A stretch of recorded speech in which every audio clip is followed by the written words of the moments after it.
今天在此，我们特意澄清一下，我俩到底是不是合法夫妻的问题。前一段时间在温哥华签证处，人家不是不承认我俩结婚证的法律效应吗？就整半天，可能这些年大胖媳妇只是我的胖女朋友。然后回到北京，我翻出结婚证了，这事到底是咋回事呢？我俩是合法夫妻，人家让他扫描，他扫的这一页，人家说需要一个法律效应的公章，他说啥样的？人说红色的，实际上人指的呢是这一页这个红的，这是法律效应的章。他给人扫的呢是你结婚证的壳，就是各个早市、夜市、某宝大概5块钱成本的这么一个壳。人接收到扫描件时说这个更没有法律效应，还不如那个呢。很遗憾，我们还是合法夫妻。哎呀，这年过去了，我也总算松口气儿。过年这点拜年话啊，在俺家就没说对过一次。就这句恭喜发财、长命百岁，俺家一个爹俩孩都记不住。到我姑姥家一进屋，我妈说拜年，早打脸憋通红说爸，恭喜发财之后是啥了？我忘了。他爸说炒面白水。于是这3个人把炒面白水的祝福送去了铁岭千万家。恭喜发财，炒面白水，全民白水。然后大年初6那天，俺家有亲戚结婚，我妈呢总结了一下经验教训，这次是逐字稿教的大胖媳妇。Jamie 啊，到那儿就这么说，你这回一个字儿一个字儿跟我学啊。白头偕老，早生贵子，就这2句啊，记住没？白头偕老，早生贵子，就这2句啊。结果大胖媳妇到了，人新人来敬酒，她提起酒杯，白头偕老，早生贵子，就这2句啊。咋说呢，就是有点祝福，但不宽裕。还有一次，他逛早市，突然间想买哈尔滨红肠，但他去的是个卖猪肉的摊儿，就跟人卖猪肉的说他要买肠，人家说只有大肠，他说那大的更好，人家就给他看着一坨大肠，他想说不对，我想要那种熟食，就是皮裹着肉的肠，但是他不会说，憋了半天，他说我要有馅儿的大肠。人都急眼了，我早上4点起床开始咔咔剔，俺家大肠没有馅儿都出名。他说那谁家又有馅儿的大肠？人说你是哪国人呢？你们那嘎吃大肠带馅儿啊？大胖媳妇说我们都喜欢有馅儿的大肠。说实话，我吃大肠只吃馅儿，只吃馅儿。还有呢，我妈给自己铁岭的家又新换了智能马桶，这个马桶吧，它更智能，但这智能呢，它随心情。有时候大胖媳妇离她1米远，洗完脸手一甩，咵冲一下子。但有时候呢，人真上完厕所，她不冲。然后有一次，这个事件又发生了，我在外边就看着她回头朝厕所。我都没细管他，翟耀达进去了。说爸，那如果不感应，你摁旁边按钮就行了。你不认字儿，我认字儿啊。但是翟耀达这汉语呢，比他爸强点，但不多。他以为他摁的是冲洗，实际上他摁的是冲臀。他爸正回头朝马桶搁那看呢，翟耀达一摁，啪呲一脸。他爸说：“你不是认识字儿吗？”翟耀达说：“我只认识冲，我不认识后边那字儿。”他爸就指着冲臀那个臀就问：“那你说这字儿是啥呢？”翟耀达说：“那冲的是啥就是啥呗，冲的是啥呀？”他爸说：“我脸呢？我脸呢？”我嫂子看翟耀达这样很着急，哎呀妈，孩子，你可不能像你爸这样浑脸不分的，你这汉语得抓紧。如果看不懂，可以用有道词典笔100多种语言翻译。结果这个词典笔就被他爸偷走了。去吃饭去买菜都是一顿乱扫，以前的问题迎刃而解，扫开中亚文化的壁垒，超快点查1点击，点出大肠是哪里。翟耀达靠他学语文，拿铁靠他学英语，他爸靠他进行生活自理。有道词典笔从小用到大，从儿用到爸。你扫他干啥呀？我看有没有法律效应。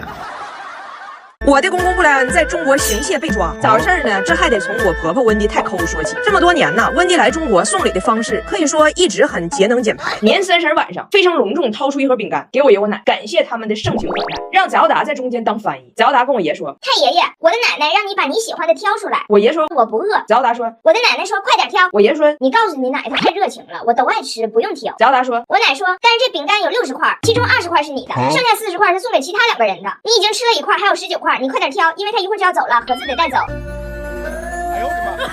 布莱恩呢完全不一样，温迪抠门，他大方。温迪来了中国4回，第一次来之前换了1万块钱人民币，到现在还剩9800，都让他藏起来了。然而日防夜防，家贼难防，被布莱恩发现了，给偷了。我发现这事儿了，布莱恩让我别说。然后我们在铁岭过年，布莱恩看放鞭炮真热闹，真好看，就跟我说今年咱家放鞭炮全我请，然后怒买了1400块钱的鞭炮和礼花。晚上我们出去放，温迪乐呵搁那看。我说温迪，这大烟花多好看。温迪说好看是好看，但是我跟你说哈，我非常不理解那些花钱买烟花放给别人看的人脑袋得多大。你看我往这一站，整个小区鞭炮烟花尽收眼底，我看俩点了。我问你，我花钱了吗？我花1块钱了吗？布莱恩说他没有，他花了1400。这2口子性格反差可太大。我婆婆来中国这么多回，因为语言不通，融入性极差。布莱恩不一样，他融入不需要语言就硬融入。最好笑的是有一天我们在家吃饭，我爸新买的毛衣他扎得慌，我爸就给脱了。然后我爸跟我爷说，让我爷随便找个衣服借他穿一会儿。布莱恩看着我爸突然脱衣服，问大胖媳妇儿这是什么习俗啊？大胖媳妇儿也是瞎解释，跟他爸说反正每年喝酒就喝到这个量的时候，都有这么个仪式，固定节目，大概表达的就是脱衣为盟，今晚必须喝透。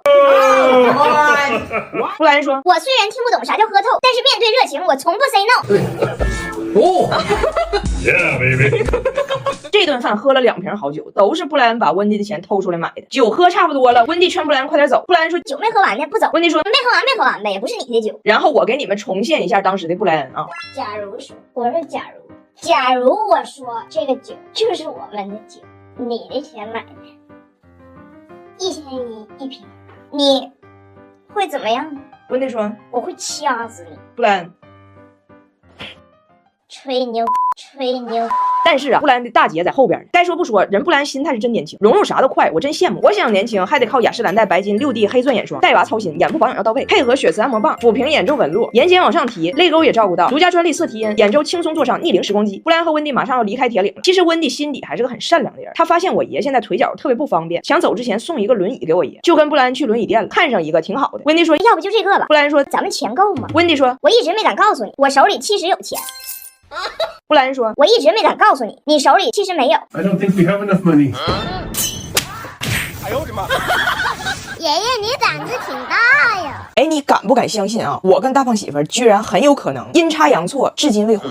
说你都不敢信，咋回事呢？温蒂的计划呀是年前办签证，然后24号，也就是昨天来中国。结果办签证的时候呢，出现了这么一个谁也不曾想到的乌龙事件。大使馆签证处看完温蒂的文件说，我跟大胖媳妇的结婚证扫描件没有公章，没有法律效应，而我婆婆要办的是探亲签证，需要我作为中国公民给她发邀请函。也就是说呀，这个受理需要2个充分且必要条件：一要证明大胖媳妇是温蒂的儿子；二要证明我是大胖媳妇的媳妇，合法夫妻。结果啊，好巧不巧，俩都没证明了。首先要证明这个母子关系，我婆婆带去了出生证明，人家一打开没有大胖媳妇名，我婆婆都懵了。那不对，她是我生的呀。完给她老公我公公打电话才明白，原来她家这个出生证明啊是我公公去办的。那我公公不是他亲爸吗？然后我公公当年给我这俩小姑子办出生证明的时候呢，大胖媳妇已经好几岁了，那老头当年嫌费劲没给他办，然后后来就忘了。也就是说他家的户口本上没有他。